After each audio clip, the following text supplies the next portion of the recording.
mutton है नहीं ओ ताले चिकन दा चिकन नहीं अतले माछ माछ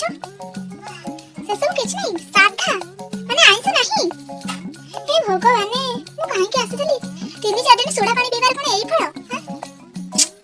3-4 दिन सोडा पानी पीथिले मु कनि बागरिया जीबी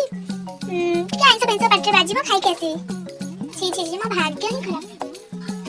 अले कोले तुबी खाइबा को साधा लो साधा करि जंदी तांकर ये एडे एडे घर करि जंती एडे एडे बाहागर बेदी सजै जंती मटन के चिकन के माछ किछि करि ना दिले साधा साधा कोन हम घरे खाउनी छी छी छी छी छी अरे बाबा भल्ला सजा सजी करतन तो बहुत पैसा खर्च होइतिबो हां हेले कोन हबो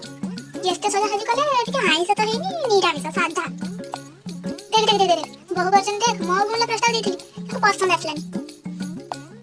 कोन सुनना अले ना बा एगुडा में सुना हबो एगुडा इमिटेशन अडा कोन खाली पिंधि दउछन आजकल तो इमिटेशन सुनना किछि चिन्ही होनी एडा इमिटेशन बडा हेतिबो सुनना काई हबो बहुत खाइ देली बथे मु भाबली टेस्ट है नथिबो ना भले टेस्ट है छिरो साधा में बहुत